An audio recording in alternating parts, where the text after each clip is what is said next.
Mr. Barake to do his examinations while the other matters are being attended to. So we will follow that up through the diplomatic channels immediately.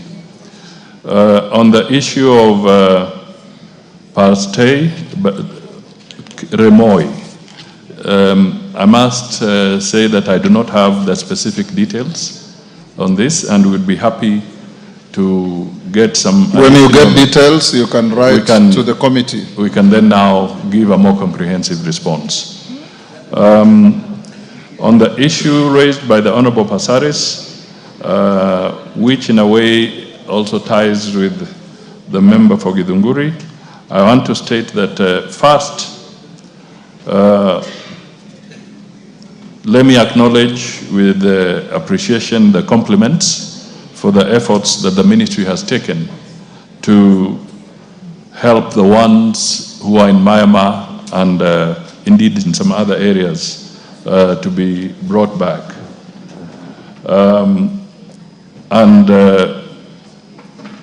I just want to say something on this, with your indulgence, Mr. Speaker, as I conclude, so that perhaps I can help in conveying this message and seeking the help of the parliamentarians to be able to campaign with us to educate our young people as they go out. Now, Mr. James Kariuki, he was arrested in a cyber cafe in Dubai, undertaking the fraudulent activities together with others, as has been pointed out. And electronically, we also have to bear in mind that once your details are violated, it's possible that even if you are here, somebody else will be using your activities. And I have had this kind of experience myself, where at one time my Visa card was being used in a country that I had not stepped into. And I had to write officially to the institution to confirm to them and give them details of my passport and travel to show that I was never in that country. So once your electronic details are taken, it is possible that somebody can continue misusing those details for their personal gain. So it's important that we all are vigilant on this.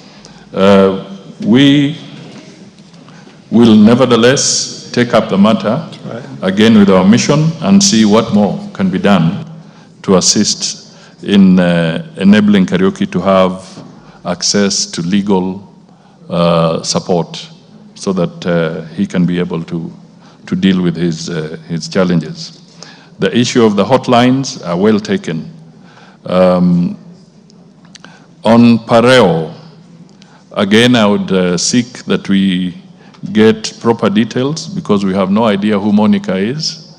So I would appeal that the member can communicate officially with more details to us so that the ministry can have a starting point in the follow-up process of this other individual.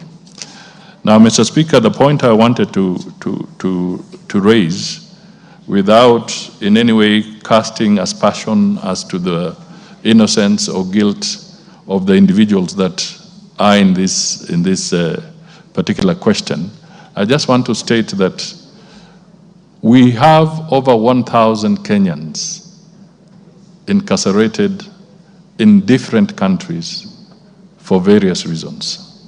Some misdemeanors and some serious offenses that have been committed.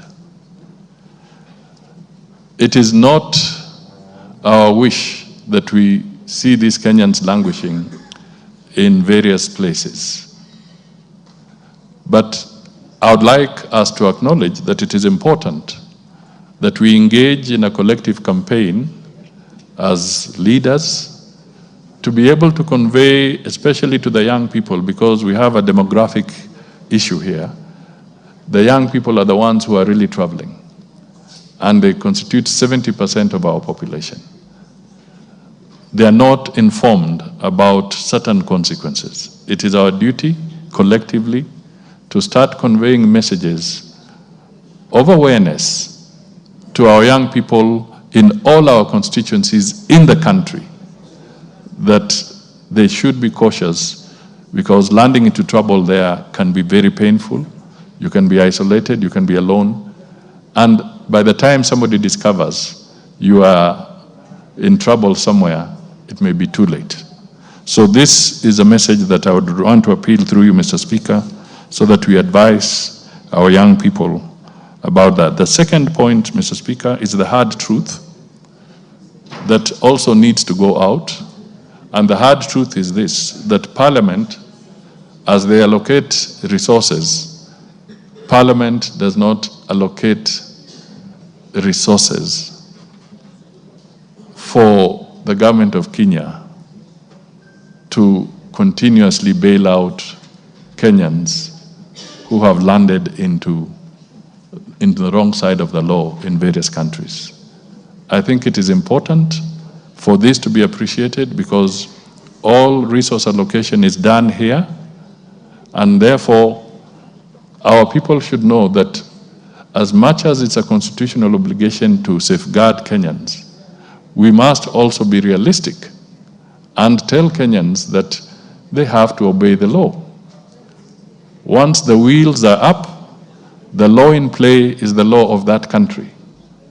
And even here, in our own country, if somebody is on the wrong side of the law, you face the consequences procedurally. So we must also alert our people that we cannot have a society where we are being pressurized. Parliament indirectly is pressurized through the ministry to be providing money, to be bailing out people who have been involved in unlawful activities. So, Mr. Speaker, through you, I just want to appeal that we become cognizant of this and we communicate to our Kenyans so that we don't face further embarrassment as we go forward. Thank you, Mr. Speaker.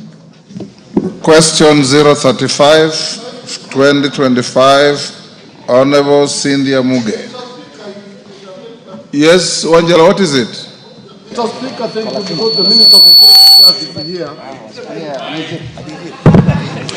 Mr. Speaker, we people in Busia who live along the lake, people in Kisumu County who live along the lake, people from Abay who live along the lake, and people of Migori who live along the lake, and that is Lake Victoria, which is a shared resource. Mr. Speaker, our people have severally landed into problems just because they have gone to fish.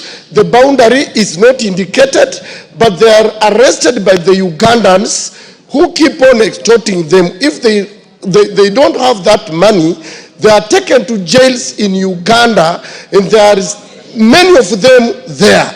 When you report to the Ministry of Foreign Affairs, it has really done little, that we go even further as a people to go and raise money to help these people. But they have not intervened as a government that this is a shared resource by our people crossing to come and do fishing, and fish are born fish are bred in Kenya. They only cross into deeper seas, they are arrested. What is the ministry doing to ensure now they show us, or they demarcate, because they had started demarcating the boundaries? And I think at that time, Honorable Speaker, you were the Minister for Foreign Affairs at that time when they were trying to demarcate, but it stopped somewhere. When are they going to prioritize to demarcate the boundary between Kenya and Uganda in Lake Victoria?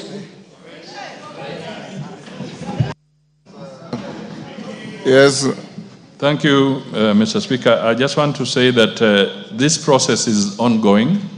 The issue of the demarcation, because we have a department, the Kenya International Boundaries Organization, and it's only 2 weeks ago that they gave me a brief on the progress that they are making. Normally, this is a collaborative effort between the countries, and both countries must work in harmony and in tandem. So it's an ongoing process. We have covered substantial parts of our boundaries. but others remain. And the area you mentioned is one of the areas where we are consulting so that we work together with the government of Uganda and indeed even the government of Tanzania when we are looking at the boundaries in the Lake Victoria area. And it's not easy. It's a very expensive exercise, but I want to assure you it's ongoing. However, we will continue with our diplomatic efforts to always mitigate and intervene in areas that you speak of.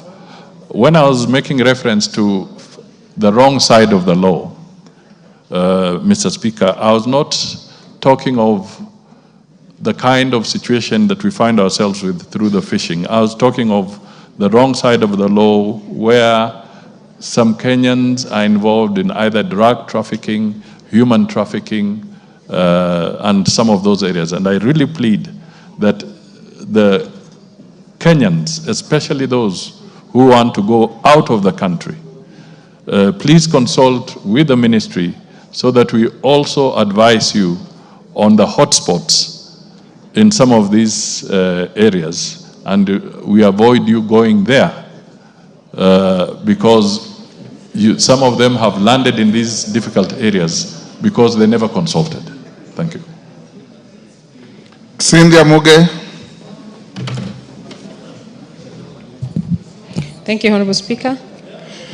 Could the Cabinet Secretary provide a report detailing the data and statistics of all children born to Kenyan mothers whom, according to Saudi Arabia laws, are non-citizens, and the steps being taken by the Ministry of Foreign Affairs and Diaspora Affairs to process their exit permits?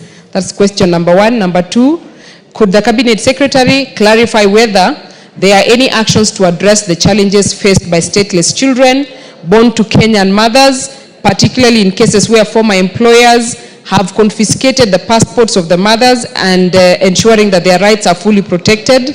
And the last question, could the Cabinet Secretary, the Prime Cabinet Secretary, state the measures put in place to ensure timely processing of the DNA samples collected from Kenyan mothers and their children, including the timelines of processing and issuance of exit permits for these children?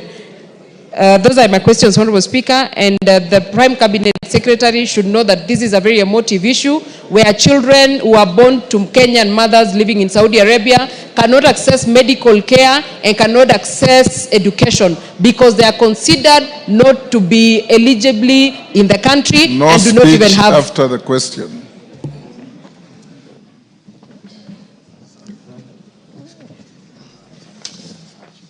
Thank you, Mr. Speaker.